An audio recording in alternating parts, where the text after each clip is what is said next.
Buenos días. Paula y yo vamos a hablar de la poesía desde 1939 hasta 1970. La dictadura de Franco del 39 al 75, tras la guerra civil, España se aísla de cualquier influencia internacional.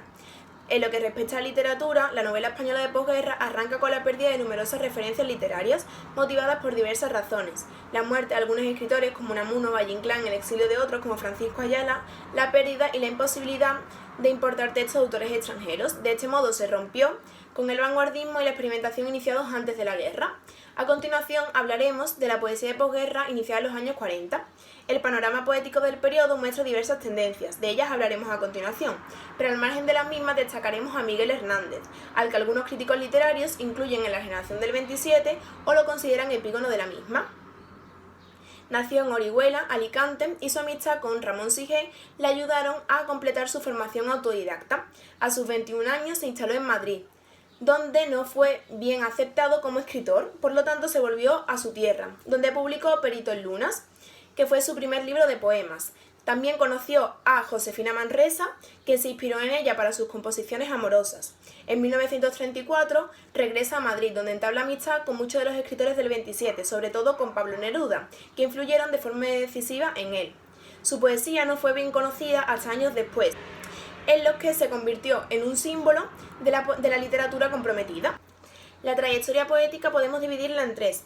En sus inicios, la producción hernandiana se inicia con Perito en Lunas y El rayo que no cesa, que son obras muy influenciadas por sus primeras lecturas clásicas y también por el surrealismo vanguardista.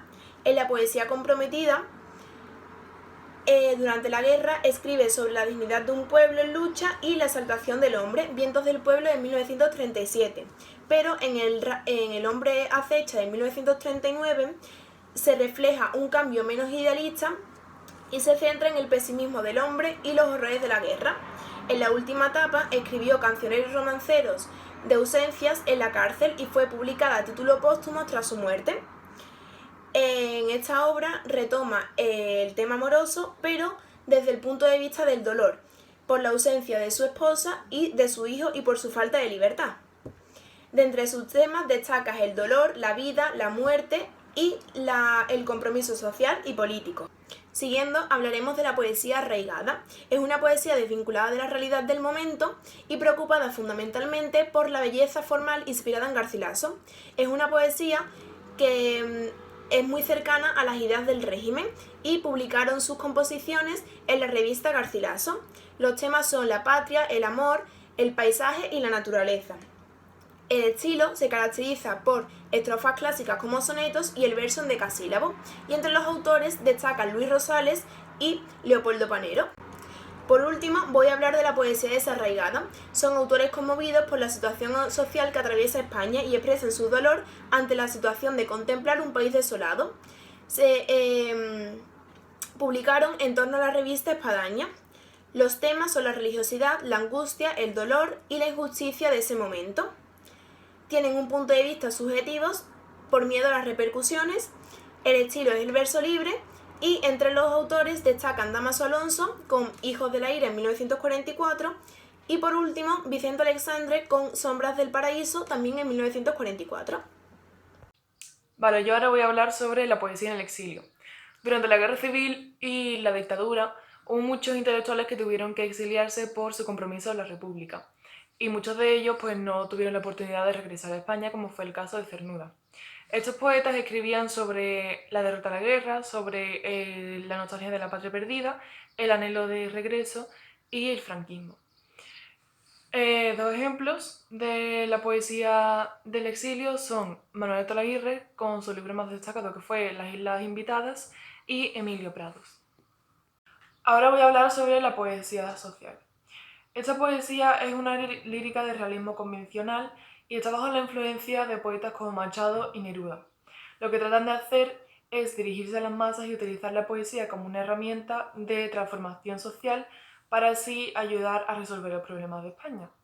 Los temas que van a tratar van a ser la situación de España, la injusticia social y el anhelo de paz y libertad. Además, se va a tratar con un tono pesimista y un lenguaje conversacional.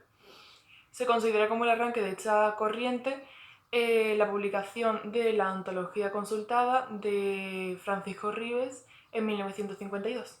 Ahora, dentro de la poesía social, voy a hablar sobre Blas Otero. Su obra se divide en 3 etapas marcadas por su vida y su ideología, siendo la primera etapa la etapa experimental. Esta se destaca por utilizar un tono dramático y tenso.